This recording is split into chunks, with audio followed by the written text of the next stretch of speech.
तो क्या हुआ कि अब वो अपना वहाँ गया, तो गए तो पिंडदान देने लगे। पिंडदान भोलेनाथ की कृपा से 2 हाथ निकल आया। तो वहाँ बहुत सी स्त्रियाँ आपस में बात कर रही थी कि जो सप्तमी अक्षत का व्रत करता है, इसकी माँ जो है सप्तमी का व्रत करती है, न हरी चूड़ी पहनती है, न हरी साड़ी पहनती है, न हरी हरी कोई काम करती है। अब उसने सोचा कि इसके किसके बारे में करती, मेरी माँ तो ऐसे कभी कुछ नहीं करती है।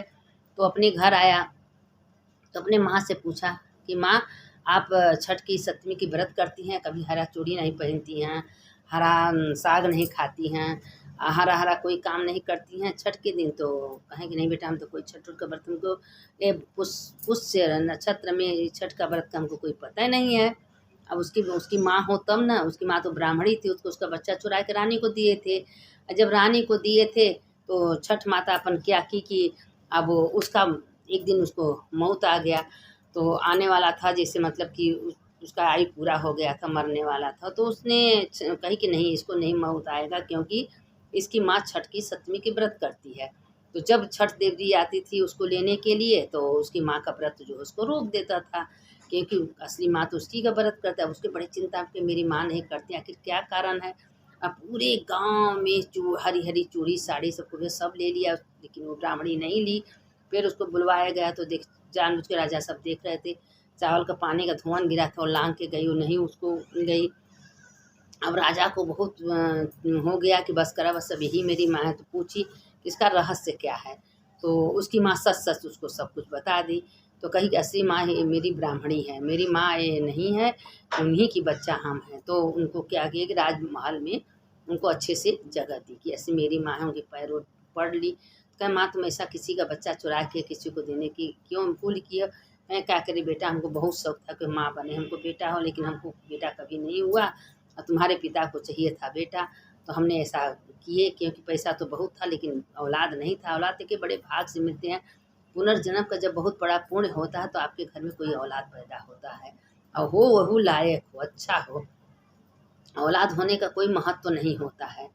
तो अब उसी में सावन के महीने में और एक बूढ़ा थी, वो बूढ़ा अंधी थी बेचारी, लेकिन उसको बहू थी, बेटे थे, और बहुत गरीब भी थी, लेकिन भोलेनाथ का भजन कीर्तन मन से करती थी।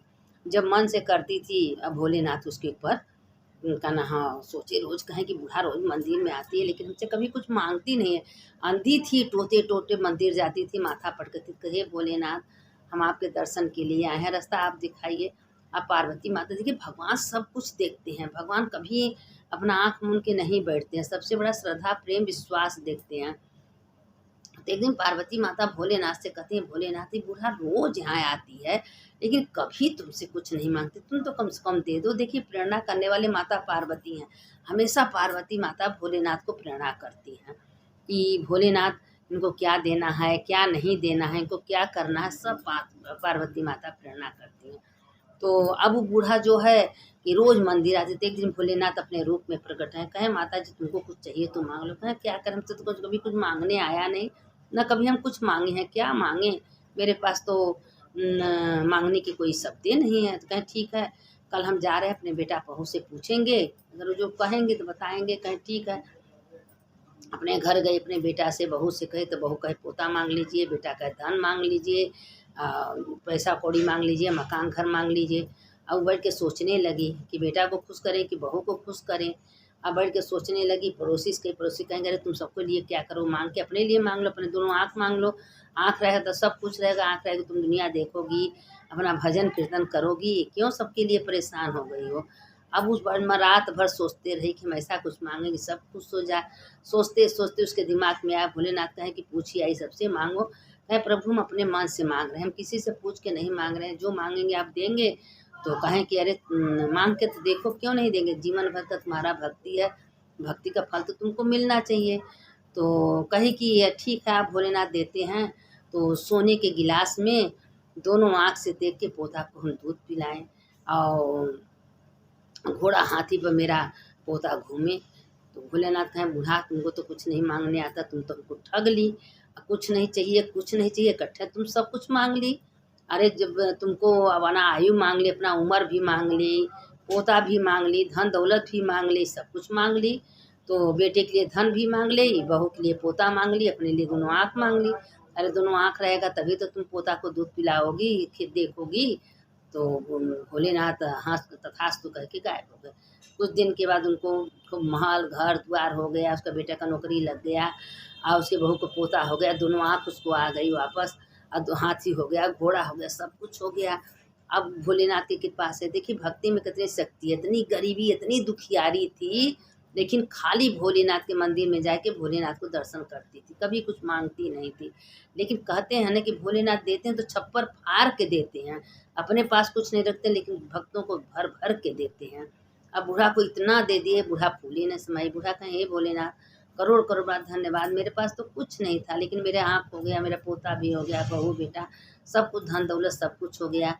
अब वो एकदम खुश हो गई है, रोज और खुशी खुशी मंदिर जाने लगी, भगवान का दर्शन पूजा पाठ करने लगी। अब भगवान उसके ऊपर एकदम खुश हो गए, प्रसन्न हो गए। तो भगवान कहें कि जो भी मेरा नाम लेगा, मेरा मंदिर आएगा, मेरा जप करता है, उसका तो ध्यान उसके ध्यान हम देते हैं। तो इसीलिए कहते हैं भोलेनाथ कि सोना चांदी अगर आप लोग पहनती हैं तो चोर का निगाह होता है, अगर रुद्राक्ष गले में तो भोलेनाथ का निगाह होता है। भोलेनाथ उसके पीछे पीछे दौड़ते हैं। अगर आप घर में ही नहा रही हैं तो गंगा माई तुरंत आए के तुमको नहवा देती है, क्योंकि रुद्राक्ष में गंगा, सरस्वती देवी सब वास करती हैं। लक्ष्मी माता स्वयं वास करती है। कहीं जो जिसके गले में रुद्राक्ष रहता है उसके घर में उसके गले में 33 करोड़ देवी देवता का वास हो जाता है। तो अब रुद्राक्ष का इतनी बड़ा महत्व है, क्योंकि माता पार्वती के आंसू से रुद्राक्ष पैदा हुए। तो वही भोलेनाथ कहें कि पार्वती जो भी रुद्राक्ष जिसके गल में रहेगा उसके ऊपर मेरा दृष्टि, मेरा कृपा हमेशा बना रहेगा। तो भोलेनाथ अपनी कृपा दृष्टि बनाए। और बनाने के बाद जो राजा था, राजा बोले कि इतनी बड़ा छठ का महत्व, ढिढोरा पिटवा दिए कि जो भी ये छठ का, सप्तमी का, अष्टमी का व्रत करता है और उसके ऊपर भोलेनाथ की हमेशा कृपा बनी रहती है, उसके घर में संतान, पुत्र पौत्र हमेशा बढ़ते रहते हैं, राज योग भी रहता है। लेकिन वो उसकी माँ जो है पुष्यरणी नक्षत्र था, उसी समय वो व्रत करती थी। लेकिन जो उसकी माँ ली थी उसको तो कोई व्रत पूजा का ध्यान है, भाई राजा के महारानी थी तो उसके व्रत पूजा से क्या मतलब था। वो ब्राह्मणी थी, वही व्रत करती थी। अब बेटा तो उसी ब्राह्मणी का था, तो उसको चोरी करके दासी ने राजा को दिए थी। तो उसके बाद जब राजा को पता चल गया कि मेरी माँ यही है, तो उनको अपने घर में बुला के राजगद्दी पर बैठा दिए। अब बैठाने के बाद भगवान को धन्यवाद करने लगी, कहें बेटा तुम बैठो, हम भले यहाँ रहेंगे, लेकिन वही सम्मान एक रानी को जो मिलना चाहिए वही सम्मान अपनी माँ को देने लगा। तो वही कहते हैं कि जो भगवान के स्मरण से उठता है, बैठता है, नाम लेता है, कीर्तन करता है, जब पूजा करता है, भगवान उसके ऊपर हमेशा अपन कृपा दृष्टि बनाए रखते हैं। तो सावन के महीने में एक घड़ी आधे घड़ी आधे में पुण्य, जो सावन के महीने में सावन महीना शिव पुराण कथा कहानी सुनता है उसके घर में सुख शांति समृद्धि की बरसात होती है। तो जरूर सुनना चाहिए, कभी भी पीछे नहीं हटना चाहिए। देखिए भगवान उसी के ऊपर कृपा करते हैं। कहते हैं जो सत्संग करता है, कथा पुराण सुनता है, उसकी आत्मा में हम विराजमान होते हैं कि आत्मा को उसकी सफाई हो जाती है। और शिव पुराण की जितनी मेरी महिमा है, इस शिव जी का नाम लेने से, शिव जी का जप करने से शिव जी उसके हो जाते हैं, वो शिव जी के हो जाते हैं। इसीलिए शिव जी का नाम लेना उठना चाहिए। धर्म कभी कहीं जाता नहीं। आप पुनर्जन्म में जो करके आई हैं उसी हिसाब से आपको धन दौलत रुपया पैसा मकान बेटा बेटी मिले हैं। अगर इस जन्म में कर रही तो आपका कहीं जन्म होगा तो फिर राजा महाराजा घरे जन्मती। बार बार हम कहते एक साथ में 2 बेटा पैदा होता है, एक राजा के घर एक भिखारी के घर, तो क्या पैदा होते धर्म करता है, लेकिन पुनर्जन्म के पाप के कारण से, सुख दुख के कारण से सुख मिलता है। तो एक भिखारी के घर होता है वो उसके कर्मानुसार, और जो राजा के घर में पैदा होता है वो अपने कर्मानुसार होता है। इसीलिए कहते हैं कि अच्छा कर्म करना चाहिए। रोज भगवान का नाम कीर्तन भजन सत्संग जो करता है उसका भी व्यर्थ जाने वाला ने पूरे परिवार को फल देता है। जो अगर शिव जी का पूजा करता है, सत्संग करता है, तो उसका अगर दर्शन आप कर लीजिए तो उसके दर्शन मात्र से आपको पुण्य मिल जाता है। इसीलिए कहते हैं अच्छी चीज़ सबको बताना चाहिए, सुनाना चाहिए, बुरा चीज़ मत बताइए, बुरा चीज़ मत देखिए। अगर आप अच्छी रहेंगी आपको सब प्यार करेंगे। कहीं भी जाएंगी आपको एक बार तो लोग देख के मुस्कुरा ही देंगे कि देखिए कितनी अच्छी है, कितने अच्छे से बात करती है, कितने अच्छे से काम। अगर आप गलत रहेंगे तो आपको भी कोई ताकेगा नहीं। तो शिव जी उसी के ऊपर कृपा करते हैं जो अच्छे लोग होते हैं। शिव जी सबके ऊपर अपना कृपा दृष्टि नहीं बरसाते हैं। कहते हैं कि दुनिया में सब मेरा ही बेटा बेटी है, लेकिन जो मेरा प्यारा होता है, देखिए कभी धर्म में, कर्म में, दान में अपना अहंकार नहीं करना चाहिए। कोई काम करिए, हे भोलेनाथ आपकी कृपा से हो रहा है, हे भोलेनाथ आपने करवा रहे हैं, हे भोलेनाथ आपकी कृपा से इससे हुआ वैसे हुआ। देखिए उसके ऊपर भोलेनाथ बहुत खुश होते हैं। अहम अहंकार ये सब भोलेनाथ को एकदम पसंद नहीं है। मंदिर जाइए, अहंकार छोड़ दीजिए, अहंकार भोलेनाथ को दे दीजिए कि हे भोलेनाथ पत्रम पुष्पम फलम तो ये मैं भक्त्या समर्पयामि, जो मेरे पास है हम आपको चढ़ा रहे हैं, आप ही का सब है, मेरे पास क्या है, हम तो अकेले आए, खाली हाथ आए हैं, जो कुछ हमको मिला आप ही ने तो दिए हैं, मेरे पास है क्या, मेरे पास तो कुछ नहीं है, हम तो खाली हाथ आए थे, लेकिन पहनने को, खाने को, रहने को सब भोलेनाथ ने दिए हैं अपने कर्मानुसार। तो कर्म अच्छा करना चाहिए। 4 दिन की ज़िंदगी है, 7 दिन में कौन दिन मेरा आ जाए। तो इसलिए अच्छे बात बोलिए, अच्छे कर्म, कभी किसी को बुरा मत बोलिए, प्रेम से रहिए, अच्छे से रहिए। भोलेनाथ उसके ऊपर हमेशा कृपा दृष्टि बनाते हैं।